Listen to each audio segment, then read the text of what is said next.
Hello everybody! I wanted to introduce you to my furry friends. This is Bo. He likes to ride on my shoulder and he's really good on a harness and a leash. He doesn't find it upsetting, so he doesn't give me that look like I've offended his ancestors. And then this is Bella. She's just a stunning cat. And yeah, they're good friends. Anyway, how is everyone doing?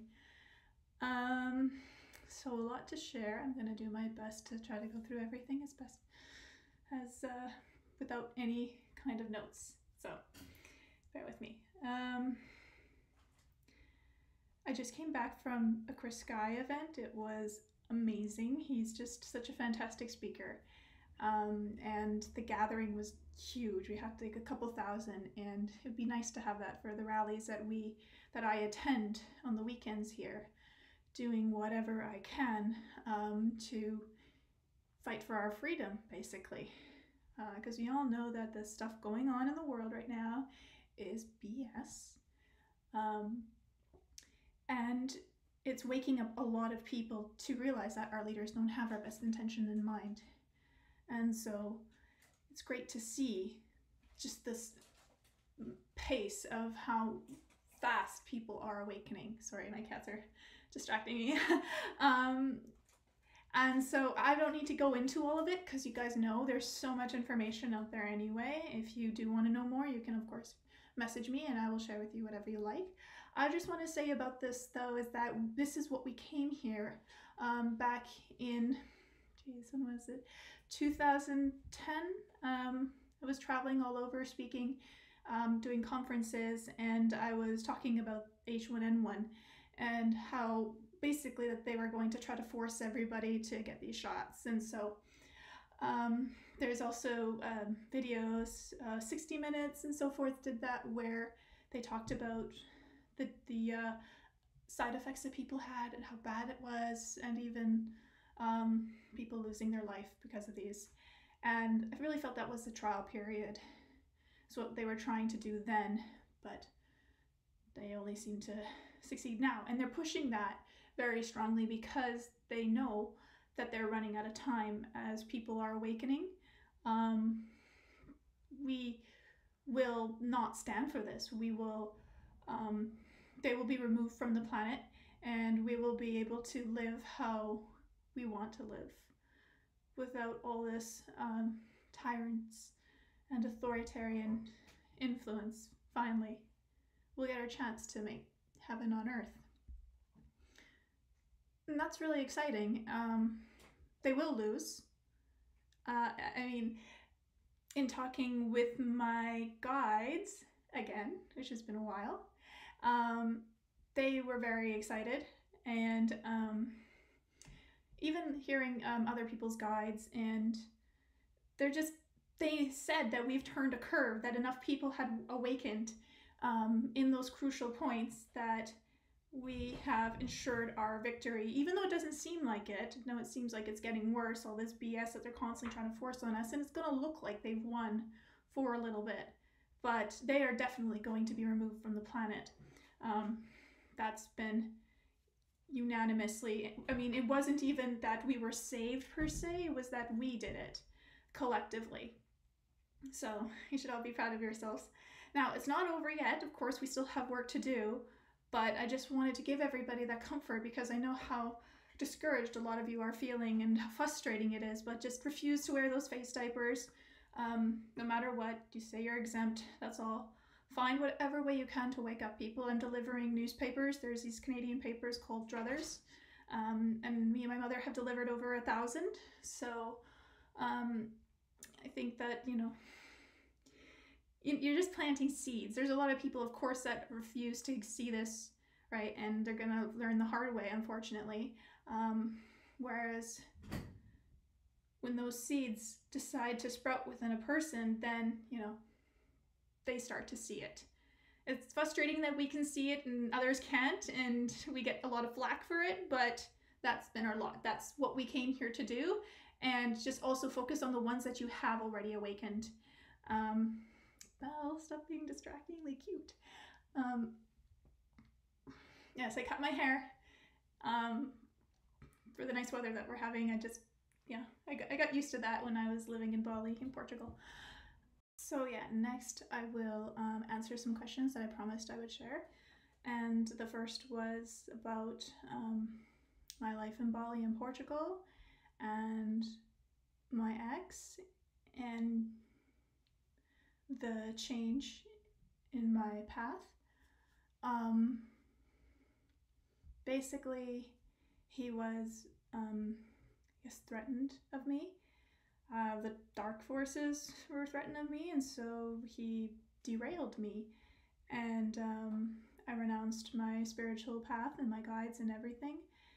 And I lost a lot of the people that were my soul family and friends because they were put off by that, and it's completely understandable. It's heavily duty brainwashing and gaslighting and things like that. And it was a really, really unpleasant relationship. And so people were saying that I was brainwashed. And actually, yes, I was. And it took me a long time to see that. And you guys are asking, why did it take such a long time to see that when you could all clearly see it? And so aside from the spell that was put on me, the second was also I was at a fight with my guides for what they also leading me to him, basically. And this experience, which of course I regret and wish it never happened, but I can't do anything about it. And just feeling betrayed by them, whereas my followers were feeling betrayed by me. And really, they were like, this is going to make you a lot stronger in the long run, even though I couldn't see it.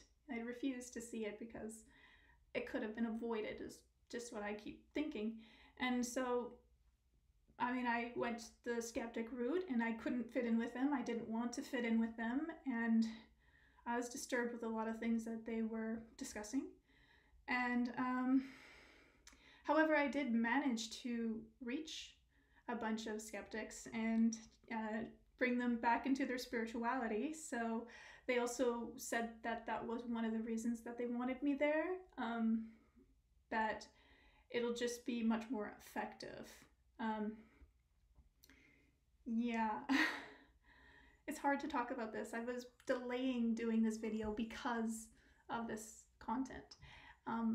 You will want to know also about where I'm at now with my spirituality, and I have fully embraced it. It doesn't go away. So it's like if you put a seed in a metal box for 1,000 years, it doesn't forget what it is. It grows into exactly what it is. It just knows. And so it can be dormant for a short bit, but when it's ready to come back, it comes back. And it just came back to me. It was my birthday, and my last birthday and Christmas. It was like a gift to myself, because I always do that for my birthday. I do what is something that I can give myself that will move me forward in my journey. But so aside from my fighting with the guides was the second reason it was hard to see. Also, of course, feeling like admitting to yourself that you wasted your time and energy with a person, and all the damage that it done, and that you would, eventually have to come to terms with that and admit it so you can move on. Of course, when a relationship ends, you can it's still mentally ingrained in you, so it's not over then. Still, you're working on all this brainwashing patterns that you have to get rid of. I'm not going to use the word that he used before. And yeah, so another reason what took me so long to get back to my true spiritual self was my film. I ended up meeting a producer who wanted to do a story about my life and my transition from a spiritual guru to a skeptic and advocate for critical thinking. And I really wanted desperately to make something out of this experience, that I didn't want it to be in vain, and I wanted to benefit people, because I was so brainwashed to believe that my spirituality was dangerous and was hurting other people, and if I really cared about my loved ones and my soul family, then I would work with him to understand his kind of teachings that would really help them. I know it's really messed up now when I think about it, but you know, I can't time travel and slap myself, so again, gotta do what you can, right? So that was a big thing, the film, and working on this and getting also momentum in that we've had a lot of investors and channels and broadcasting studios and even like film festivals interested in this, but it didn't feel right as I started to awaken again, and to myself I started to feel like this story is about my life, it's about me, and it's not. This is not the story that is true anymore because I don't resonate with that. And it was very hard to tell my producer that because she's worked so hard for me, and I really didn't want to disappoint her, but I was disappointing myself and I couldn't do that. Such a mess.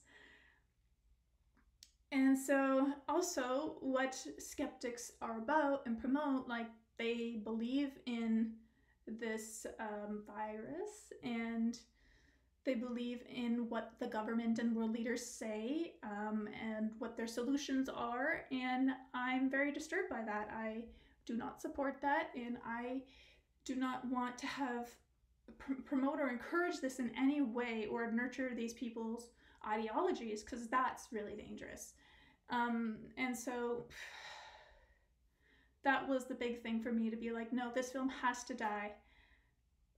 Then I'm not tied to that anymore, and I can then focus back on my message and empowering people and helping them connect with their guides, because this is really such an exciting time to be alive. And this, like I said, we came here for this, and so we have to remember that when it feels very dire, just keep fighting this, keep saying no. This is all because of our compliance and acquiescing. And if we stand up to this, if enough people stand up to this, and I'm working on many projects that we can do, and I'm going to share them as well, how we can stop this, how we can unite, and we're going to do it. I want you guys to see and feel that, because what's coming for us is a very bright future. Yeah, so if you have any more questions, please feel free to ask me. I'll do my best to answer them. And thank you so much for everything. And again, you know how sorry I am. And I have also, as another gift for you guys, I started working on Anastasia book 2. So expect that soon. There are 10 books in the series, so I guess I'm doing the whole series. Why not? Yeah. Be well, stay safe, and connect with your spirit. Warm embrace, laced in grace, and remember, we are the answer to our prayers. We're the ones that are going to save ourselves. The ETs are just going to assist us in doing that, empowering us to do that. That's what we came here to do.